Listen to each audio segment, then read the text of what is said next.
Radha Madhava Kunja Bihari.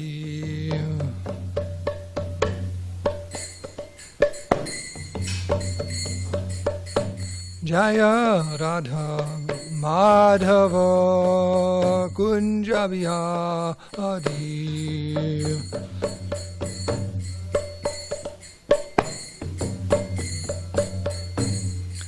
Gopi Jana Vallabha Girivardhari.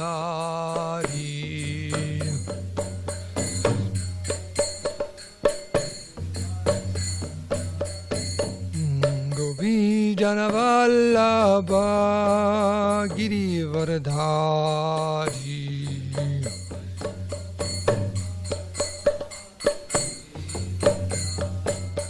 Jasoda Nandana Braja Janaranjano.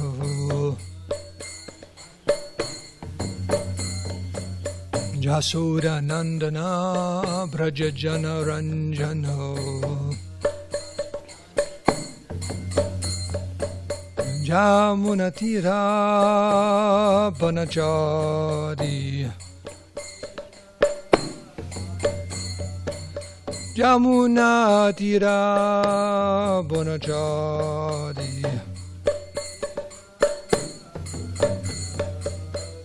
Jaya Radha Madhava Kunja Bihari.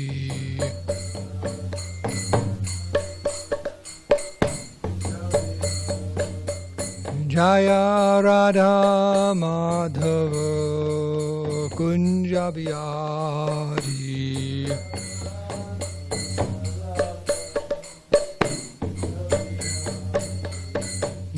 Gopi Jana Vallabha Girivardhari.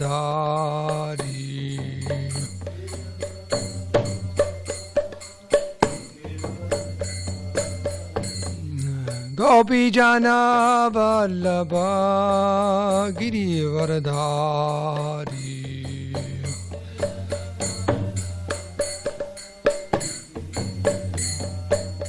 Jasoda Nandana Braja Janaranjano.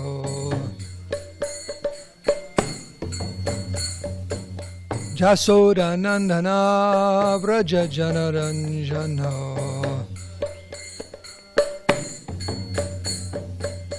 Jamunatira Vanachari.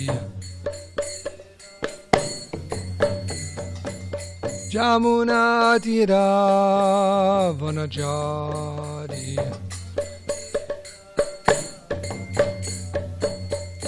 Jaya Radha Madhava Kunja Bihari.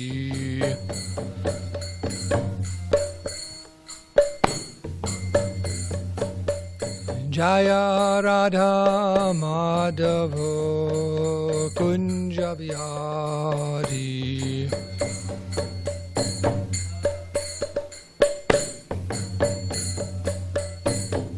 Hare Krishna, Hare Krishna, Krishna Krishna, Hare Hare, Hare Rama, Hare Rama, Rama Rama, Hare Hare, Hare Krishna, Hare Krishna, Krishna Krishna, Hare Hare, Hare Rama, Hare Rama, Rama Hare Hare.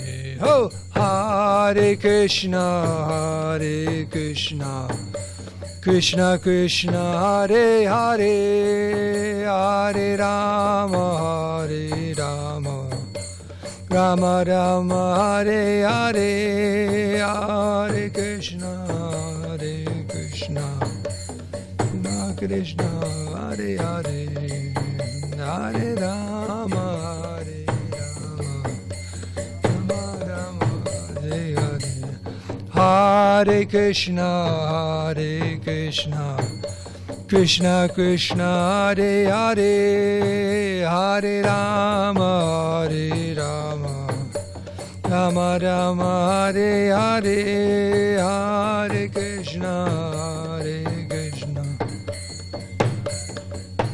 Hare Hare, Hare Rama, Hare Rama, Hare Hare, Hare Krishna, Hare Krishna, Krishna Krishna, Hare Hare, Hare Rama, Hare Rama, Rama Rama, Hare Hare.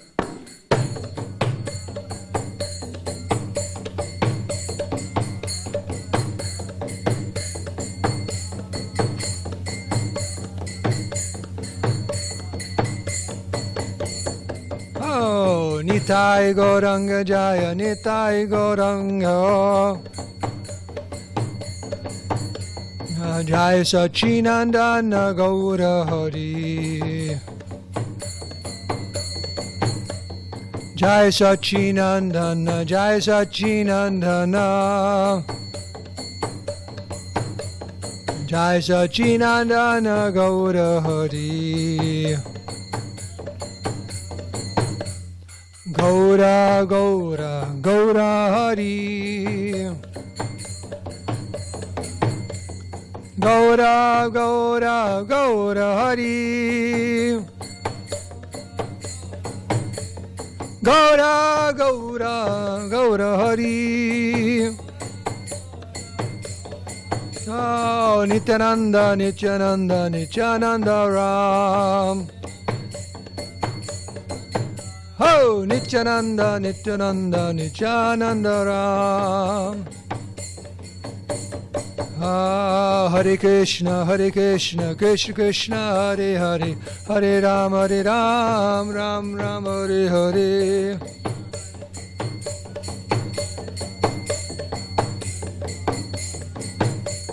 Hare Krishna, Krishna Krishna, Hare Hare, Hare Ram, Ram Ram, Hare Hare.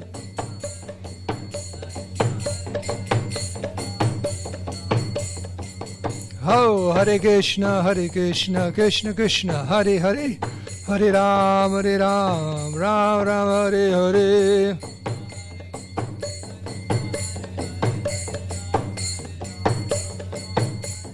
Hare Krishna, Krishna Krishna, Hare Hare, Hare Ram, Ram Ram, Hare Hare.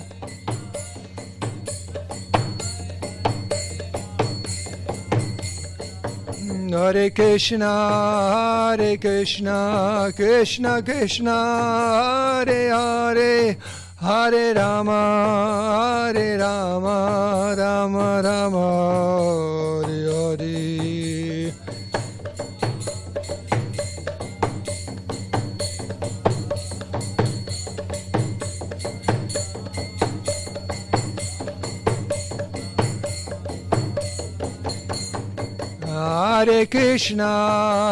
Hare Krishna, Krishna Krishna, Hare Hare, Hare Rama, Rama Rama, Hare Hare.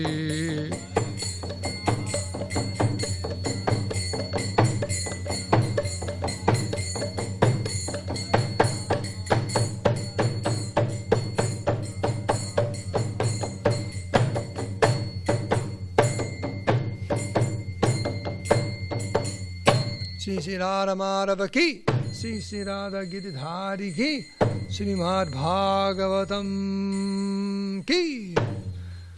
Jayo Vishnupad Paramahamsa Paribrajaka Jaja Shudra Srimad. His Divine Grace of Vaijnana Ravinda Bhakti Vedanta Swami Srila Prabhupada ki Jai. Jayo Vishnupad Paramahamsa Parivrajaka Jaja Shudra Srimad. His Divine Grace Srila Bhakti Siddhanta Saraswati Goswami Maharaj Prabhupada ki Jai. Ananta Koti Vaishnava Vrinda ki Jai. ISKCON Founder Acharya Srila Prabhupada ki Jai. Namacharya Srila Hari Das Thakur ki Jai. Srimad Bhagavatam ki Jai. All glories to the assembled devotees, all glories assembled devotees, all glories assembled devotees, all glories, Sri Guru and Sri Gauranga.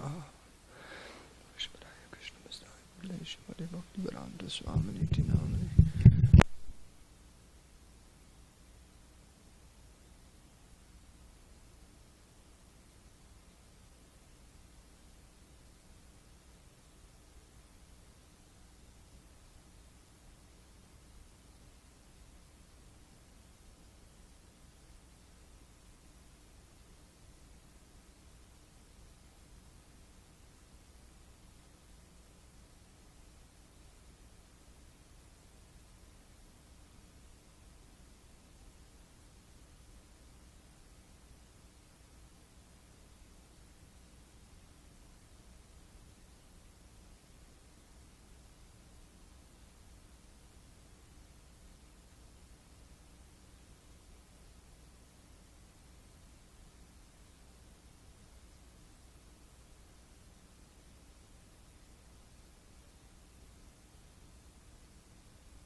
Om Namo Bhagavate Vasudevaya. Om Namo Bhagavate Vasudevaya. Om Namo Bhagavate Vasudevaya. Narayanam Namaskritam Naram Chaiva Narottamam Devim Saraswatim Vyasam Tato Jamudyariyat. Srila Prabhupada ki jai.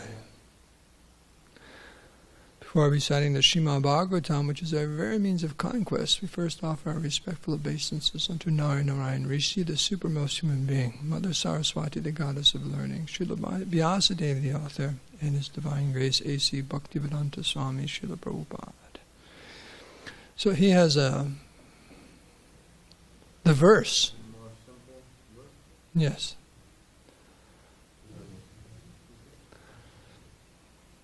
So if you want to chant together, so we're going to read, I'll chant, then you can chant, take turns chanting. So this is it, text number 8, chapter 12, 4th canto. Maitreya Vacha.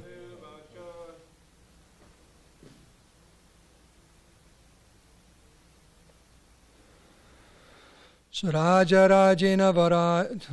That's not right. Saraja Rajena Varaya Chodito. Dhruvo Maha Bhagavato Mahamati. Is that really necessary? Or is it just another melody? Okay. Harasavavre chalitam smritam yaya. Taratyatnina duratyayam tamaha.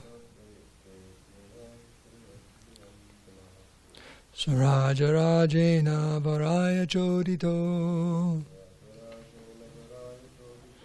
Dhruvo Maha Bhagavato Mahamati. Harasavavre chalitam smritam yaya. Taratyayatnena duratyayam tamaha. Saraja Rajena Varaya Chodito. Dhruvo Maha Bhagavato Mahamati. Harav Savavre Chalitam Smritim Yaya. Taratyatnena duratyayam tamaha. Saraja Rajena Varaya Chodito. Dhruvo Maha Bhagavato Mahamati. Harausa Vavre Chalitam Smitam Yaya. Taratyatnena duratyayam tamaha. Saraja Rajena Varaya Chodito. Dhruvo Maha Bhagavato Mahamati. Harau Savavre Chalitam Smritim Yaya. Taratyatnena duratyayam tamaha. Would anyone like to chant? Maitreya Vacha. Saraja Rajena Varaya Chodito. Dhruvo Maha Bhagavato Mahamati. Harau Savavre Chalitam Smitam Yaya. Taratyatnena duratyayam tamaha.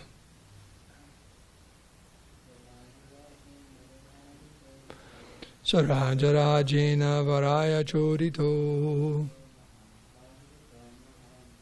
Dhruvo Maha Bhagavato Mahamati.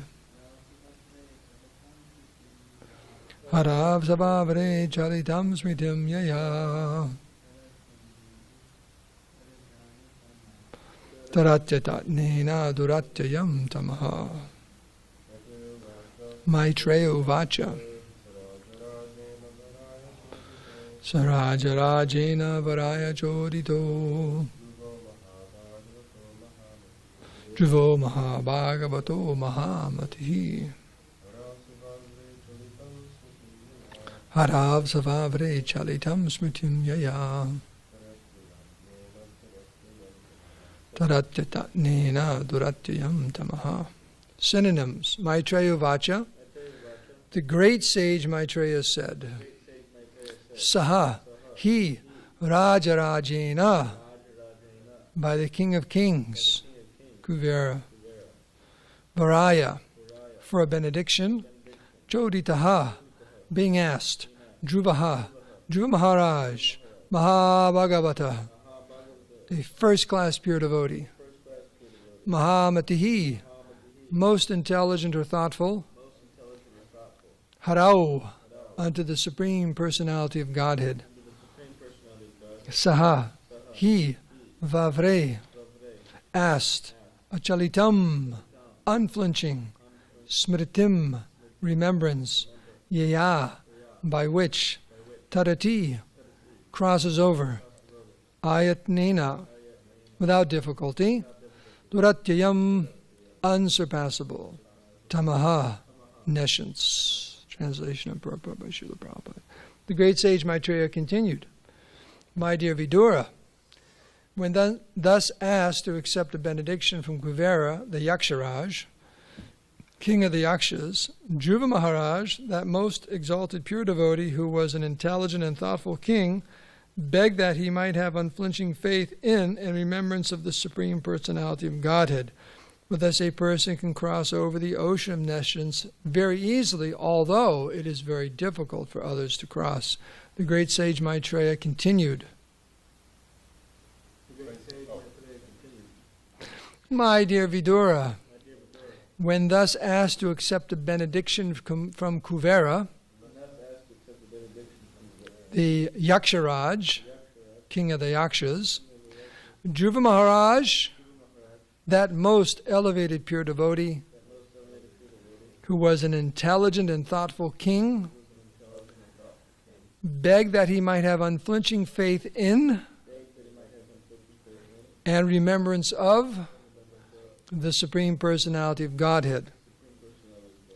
For thus a person can cross over the ocean of nescience very easily, although it is very difficult for others to cross. Purport. According to the opinion of expert followers of Vedic rites, there are different types of benedictions in terms of religiosity, economic development, sense gratification, liberation, dharma, artha, kama, and moksha. These four principles are known as chaturvargas. Of all the chaturvargas, the benediction of liberation is considered to be the highest in this material world. To being able to cross over material nescience is known as the highest purushartha, or benediction for the human being. But Dhruva Maharaj wanted a benediction which surpasses even the highest purushartha, liberation. He wanted the benediction that he might constantly remember the lotus feet of the Lord. This stage of life is called Panchama Purushartha. When a devotee comes to the platform of Panchama Purushartha, simply engaging in devotional service of the Lord, the fourth Purushartha, liberation, becomes very insignificant in his eyes. Srila Prabhupada Saraswati has stated in this connection that for a devotee, liberation is a hellish condition of life. As for sense gratification, which is available in the heavenly planets, the devotee considers it to be a will-o'-the-wisp, having no value in life. Yogis endeavor to control the senses, but for a devotee, controlling the senses is no difficulty at all. The senses are compared to serpents, but for a devotee, the serpent's poison teeth are broken. Thus, Srila Prabhupada Saraswati has analyzed all kinds of benedictions available in this world and has clearly declared that for a pure devotee, they are all of no significance. Dhruva Maharaj was also a Mahabhagavata, or a first-class pure devotee, and his intelligence was very great. Mahamatihi. Unless one is very intelligent, one cannot take the devotional service of Krishna consciousness. Normally, anyone who is a first-class devotee must be a first-class intelligent person and therefore not interested in any kind of benediction within this material world. Dhruva Maharaj was offered a benediction by the king of the kings.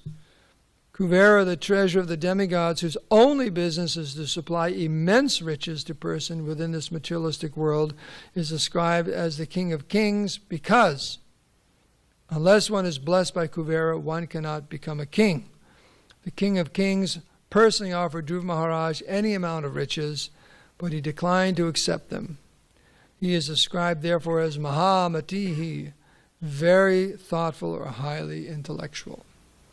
Om Agyan Timirandasya Gyananjana Salakaya Chaksulun Minitam Dena Taismai Sri Gurave Namaha Shri Chaitanya Manobhistam Stapitam Dena Bhutale Swayam Rupa Gadamayam Dadati Swabadandikam Sri Krishna Chaitanya Prabhu Nityananda Shri Advaita Gadadhar Shivashati Gaur Bhaktivinoda Hare Krishna, Krishna Krishna, Hare Hare, Hare Rama, Rama Rama, Hare Hare. So with your blessings or requests, I'll try to say something nice, appropriate. Okay. So for some extra maha this morning, I have a question. And this very last line here. This Duratyayam, unsurpassable. Does that ring a bell in anyone's verse book? The Bhagavad Gita? Well, I don't know the Sanskrit. What's the English?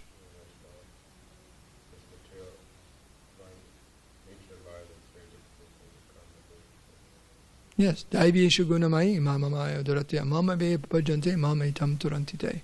So Daiviyeshu gunamai mama maya duratyaya. Same word, duratyayam, duratyaya. Insurpassable. Insurpassable, unsurpassable means you can't get around it. So more or less that we're all stuck here. But Krishna is saying, but even though it's insurpassable or unsurpassable, by surrendering to me you can actually get out. So what does that mean? It means by our own endeavor. There's no way to get out. You just can't get out. There's no way the living entity can get out of this material unless they take shelter of the Supreme Personality of Godhead. So that's being described here. That was the benediction that Dhruva Maharaj asked for. He's very, very intelligent. He wanted to get out of this material world. Actually, he not really. The pure devotee doesn't really care whether he's in the material world or not. Right? What's that verse in the Shikshastakam?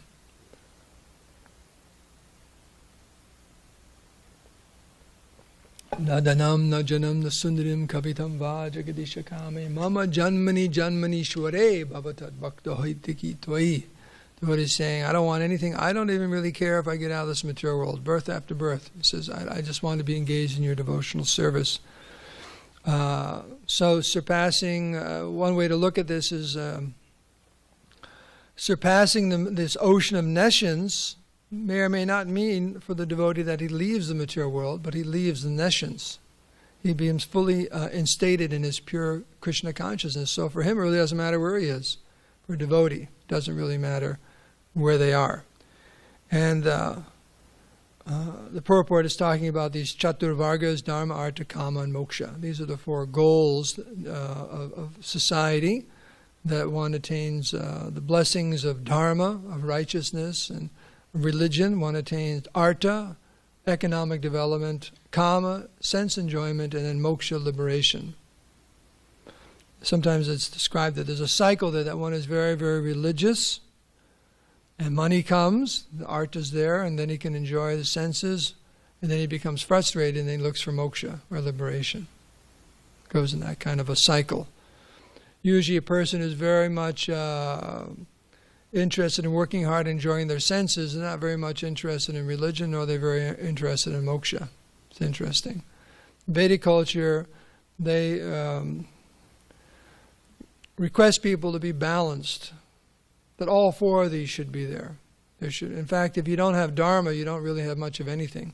In other words, unless righteousness and virtue is the basis of one's life, then these other things won't last very long. Your artha, you're working very, very hard, but if you're not a righteous person, a kind person, working according to ethical and moral principles, what your economic development sooner or later will fall apart. It'll bite you back. In other words, if you're a cheater, you're a businessman, and you say to all your customers, for you, no profit. Like that. And you're cheating and this and that and whatever.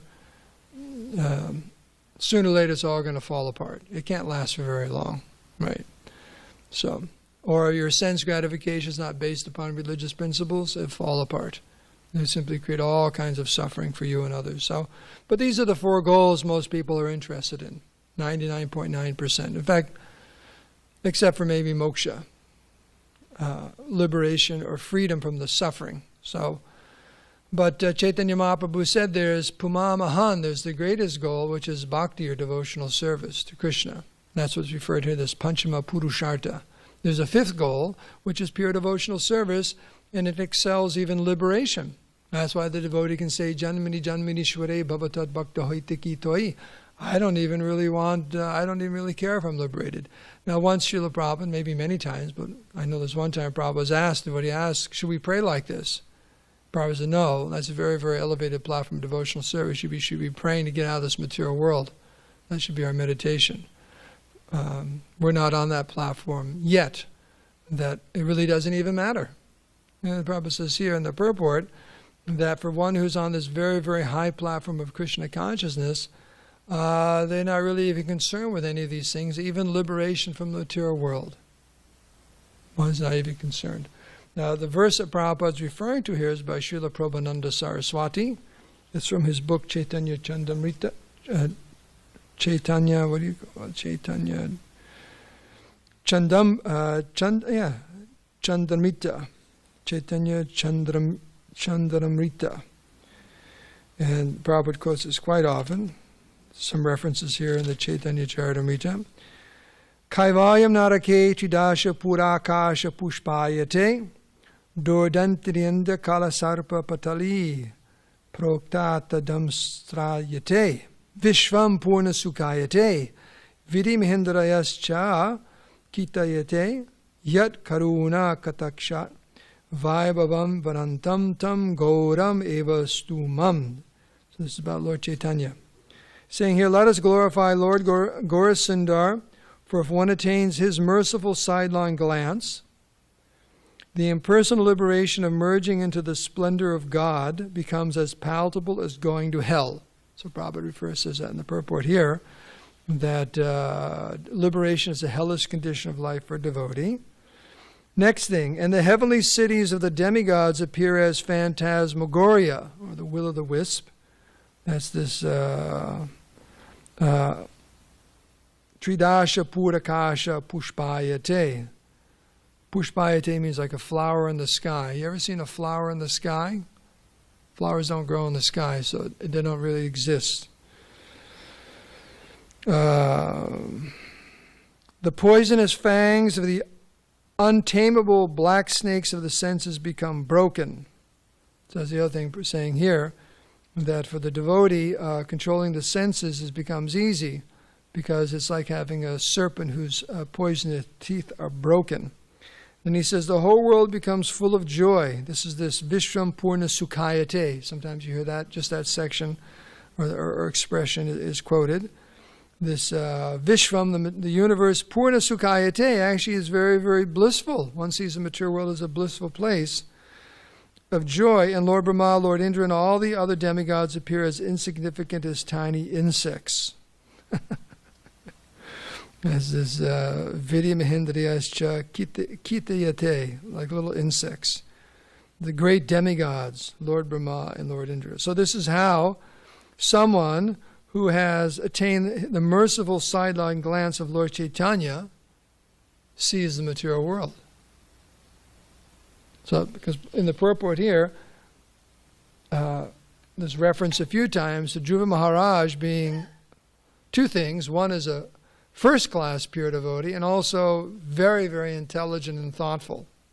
Prabhupada says a devotee should be thoughtful and intelligent. In fact, you can't be Krishna conscious unless you are intelligent and thoughtful, because it won't make any sense to a person. Why to take up the devotional service? It's a sign of one's intelligence It's an interesting thing, intelligence. When we talk about intelligence and Krishna consciousness, what's really being referred to is not your ability to go on Jeopardy and answer all those questions. You ever watch Jeopardy? Some people are addicted to Jeopardy, right? And it's the people stand there and they have this contest and who can remember the most, right? It's amazing what they remember on that show, all this stuff. But is that really intelligence? I guess you can say it's a kind of intelligence, but how is that really helping anyone? That you remembered Beethoven's 15th concerto. I mean, how does it really help anyone? That you're a walking encyclopedia of mundane facts and figures. What do they call it? What do they call it when you remember a whole bunch of different things? Trivia. Right? In fact, they have a game, Trivia Pursuit. I've never played it, but you remember all these things. So, this person is very intelligent. And they're winning all this money on Jeopardy and so on because they remember all these things. But do they know who they are, where they're going, what life's all about? What the goal of life is? No. So our understanding of this mati or intelligence, or mahamati especially, big intelligence, is someone who really knows what's valuable in life. That's a good definition, isn't it? One who knows. Prabhu said one time, Prabhu said, one who knows things as they are. Who is who and what is what. Right? That's intelligence.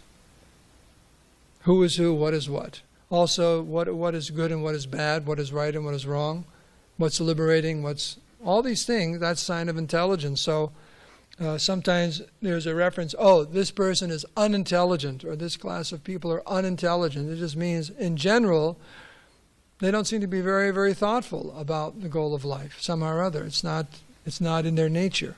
Doesn't mean it can't be in their nature, but it's generally not in their nature. Just like little children. Are little children known to be very, very intelligent? No, that's why parents are always watching out for them, because they do really stupid things. Do you ever do anything stupid when you were a little kid? Do you ever do anything stupid when you're a big kid? Do you know any adults that do stupid things?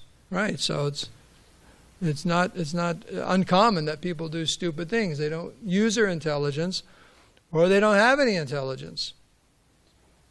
So that's what is being referred to here, someone who has the discrimination to understand what's a really good thing to do and what isn't. In fact, what is that? Prayas and Shreyas? You've heard of that before, haven't you? Prayas means that which is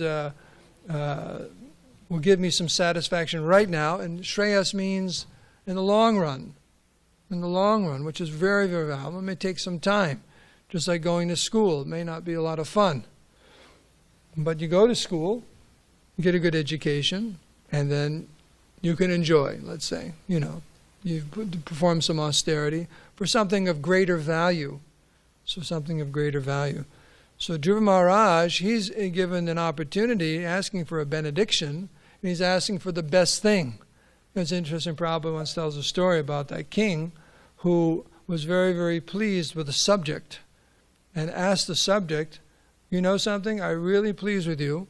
I will give you anything in my power I can give you. What would you like from me? And that person said, I would like a pinch of ashes.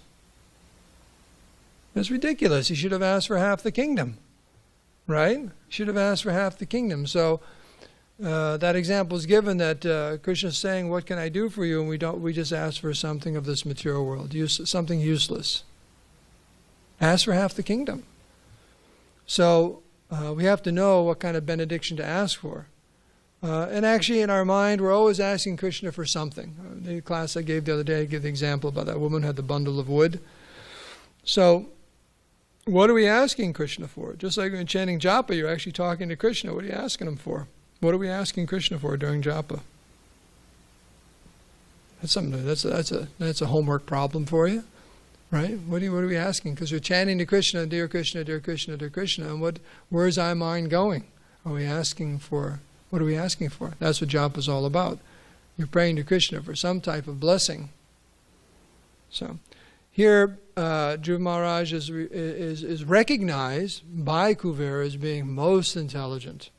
Because it's described at the end of the purport, he is the treasurer of the demigods. We can't even fathom what his treasury is like, his resources. And he's called the Rajarajena, is that it? Is that the word? Rajarajena, King of Kings. Because, Prabhupada explains, he's the King of Kings because if you're a king and you need the blessings of Kuvera to be a king, because you need some money if you're a king. You have to have some opulence. What's a king without money? Without some kind of opulence? They go together. That's why Chaitanya Mahaprabhu said, I will not see Maharaj Prataparudra. So much opulence is there. It's not good for a sannyasi to be in the association of people with all that kind of opulence because they may start thinking, oh, I could enjoy also. So, King of Kings, so much wealth, Dhruva Maharaj, but he didn't ask for a farthing. He didn't ask for anything. Imagine that. Someone who was a billionaire said, hey, can I give you something? I got more than I can possibly use. How much would you like? We say, no, thank you, I don't want a penny. Right? That'd be kind of hard to do. So, but because Mahamati, there's an intelligence there, it's been awakened within the heart. Where's that intelligence come from? Krishna explains in Bhagavad Gita in the Chaturshloki. You're a student of Chaturshloki Bhagavad Gita, right? I've had that discussion with you over the years. There's 4 verses in the Bhagavad Gita. You know what chapter they're in? No. 10th chapter. 8, 9, 10, and 11, right? Ham Savrasya Prabhavo, it starts there. But in those verses, Krishna says, Dadami buddhi yogam tam, yena mam upayanti te. I give you that intelligence. Dadami buddhi yoga. I give you the buddhi yoga you need to come to me. So that intelligence comes from Krishna in the heart. Krishna gives it to the sincere devotee. He says, oh, this devotee just wants me? Okay, I'll give him the intelligence to come to me. Krishna reveals that within the heart of the jiva, of the sincere devotee. Gives him that intelligence. Buddhi yoga. There's like this mahamati. That intelligence, that discrimination. Where does it come from? It's a gift from Krishna. He's in the heart. Seeing the sincerity. And if we want the intelligence to figure out how to enjoy in the material world, Krishna gives us that too. Shmitir Gyanam Apohanam Cha verse, you know that one? Shmitir Gyanam Apohanam Cha. Krishna says, I give you all kinds of things. I'll give you Shmiti, I'll give you remembrance, but I'll also give you Apohanam Cha. That means forgetfulness. Prabhupada says in one lecture, Krishna will give us the forgetfulness where we can forget him forever. That's what you want. Krishna will just give you the ability to forget him forever. Shmitir Jnanam Apohanam Cha. Remembrance, knowledge, and forgetfulness. It all comes from Krishna in the heart, the super soul, according to the desires of the jiva. So we have to purify our desire, and Krishna will fulfill that. So Dhruva Maharaj is on that platform, and this is just an example. You could say it was a test. If you want to say, you could say it's a test. Here's someone who's the treasure of the demigods. Dhruva Maharaj is a king, but he didn't ask for anything except remembrance of the Supreme Personality of Godhead and engagement in devotional service. Unflinching faith in the remembrance of the Supreme Personality of Godhead. And he knew that, why is that the most valuable thing? Because it surpasses even liberation. You know, it surpasses even liberation. It's even, the happiness of devotional service surpasses even liberation. The cessation of all material suffering. There's something even greater than that. You know? Just like, we'll end with this analogy. Just like, say, you're in prison. Anyone ever been in prison before? Don't raise your hand. It's on video. Okay.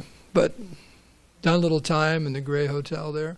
So let's say you've done some, I've been in overnight a few times as a Sankirtan devotee back in the good old days. But let's say you've been in for a good amount of time. All you do is want to get out, right? So you just imagine they finally let you out. You're walking through those, the bars, and then you just walk out onto the street. You're out. There's some relief there, but there's something higher than the happiness of just being walk out of the prison, right? There's something better than just walking out of the. You're out, but now you have to. There's a life out there. So the happiness of getting out is one thing, but there's something much greater than just that happiness, oh, I got out. So liberation is like that. Liberation means, oh, I'm free from all the suffering of this material world, but there must be something greater than that. What's positive? And that's engagement in devotional service. And that's why the devotees, don't really care for anything of this material world, and even that the happiness of getting out. Something much, much nicer. Not nicer is not really the word, much more blissful and satisfying. It's the eternal jivara swarup of the soul. That's engagement in devotional service. That's our philosophy. Unfortunately, the impersonalists are stuck on this happiness of Brahman, of just realizing you're not of this material world. They think that's everything. Therefore, those who are on the path of Brahman, once they taste devotional service, they give it up. Can you think of any examples in the Bhagavatam of persons who were Brahman realized, but once they heard the glories of the Lord, they gave up that path and became devotees? Who's one person? The speaker of the Bhagavatam. There's a little clue there. Did you hear that one? Did you hear the clue? Shukadeva Goswami. Okay, give that man an extra piece of burfi this morning. And who else? There's 4 of them. They're brothers. Chatursan, the 4 Kumars. Those are 2 examples. Very, very prominent examples like that. So they were able to give it up. They're able to give it up. And then therefore you have the Atmarama verse there in the first canto. Atmaramas chamunayo. That even those who are completely self-satisfied, they take up devotional service. So there must be something there. There must be something quite attractive. And that's Krishna. Krishna's lotus feet, his service. Because they gave it up. Something much, much nicer. So it's 8:37. I'm supposed to stop now, right? I went a little overtime. I apologize. Yes, questions and answers? Anyone have any questions?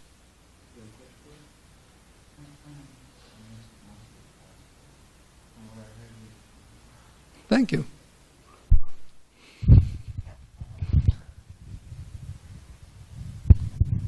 Yeah, I was listening to a lecture, I think it was yesterday, and it was interesting. I never heard Prabhupada really put it like this. He said, because, we have this idea that, okay, they're changing bodies, and it's not just an idea, it's happening. Our bodies are changing, our minds and all that. But I was thinking about this whole idea of transformation and spiritual body and material body.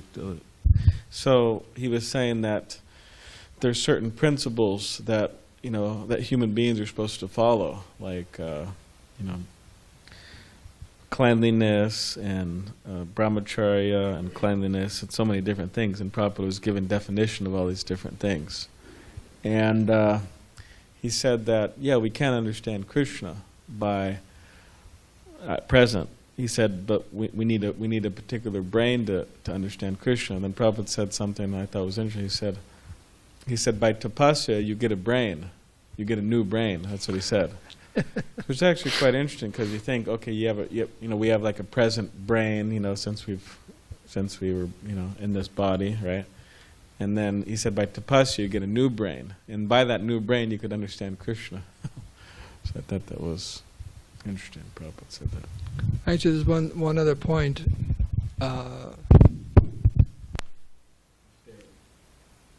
The very last line, just remembered a morning walk, says, I have faith. For thus a person can cross over the ocean of nations very easily, although it is very difficult for others to cross. So as a morning walk, I was in Paris, and they were bringing up different preaching things, and the devotee was saying, Prabhupada, sometimes people just say that, why are we pushing Krishna consciousness? Let everyone, do their own spiritual path. And actually they brought up about impersonalism. And the fact that they even quote Bhagavad Gita saying that everyone's on the path. That verse, what is that verse? No. Everyone's on the path. So why all this Hare Krishna stuff? You do your thing, I do mine. And Prabhupada's saying, yes, you can do that, but as it says in Bhagavad Gita, it's very difficult. So why not take the easy path? So it's very difficult to cross all these other paths. The yoga path, the path of impersonal realization and so on is very, very difficult. Kleshadi karatastesham, Krishna says right there in the Bhagavad Gita. And Krishna does say, because the devotee quoted the verse and says, but Prabhupada said, they say eventually they will come to me. Prabhupada said, yes, that's true, but after a very, very long time. If, in other words, if you have to go to the 30th floor of a building, do you want to walk the stairs? You want to take the elevator? What's intelligent? So this whole thing is what's intelligent. Mahamati, a very intelligent person will take the elevator, not walk 30 floors up. That's not very intelligent. There's an elevator, there's stairs. Take the elevator. So that's the point here is very easily to cross over the ocean of nescience is the process of devotional service. So Prabhupada said, why don't they take it? Because they're fools. So that's exactly what's described here. Dhruva Maharaj was no fool. He knew exactly what to do. Engage in the devotional service of the Lord, you easily cross over the material nature. That's true, you can take the other path, but it's going to take a long time. The path of good karma, the path of yoga, the path of mental speculation and Brahman realization. You can follow those paths, but if you don't gradually evolve beyond them, we're going to be around for a long, long, long, long time. A long time. Gradually we'll get there. Once a person said that, and Prabhupada said, it just depends on how long you want to suffer. They said, isn't it true that everyone eventually goes back home, back to Godhead? Prabhupada said, yes, it just depends on how long you want to suffer. How long do you want to stay here? So, an intelligent person wants to finish the suffering as soon as possible. Like that. Just like if I say, you ever have that situation where you have a Band-Aid on, and you have to pull it off? So is it better to pull it real slow or to just pull it quickly? Because it rips the hair. Especially for men. So you just pull it off. Ouch! Instead of like, ow, ow, ow, ow. So just pull it off quickly. There's a way to do it, the least amount of pain. Quickly. Why suffer? Just do it. So that's what devotional service is. Just engage in devotional service, hearing and chanting, the process of bhakti yoga, and very, very quickly, easily. And if you think it's difficult, try being a Mayavadi. Try being an impersonalist or a voidist, like that, or someone that's very, very difficult. This is a very, very easy process of devotional service. So how do you like that tangent? Any other questions or comments? Or we should end here and go take prasad. You answered my question. And they were answered. How mystical.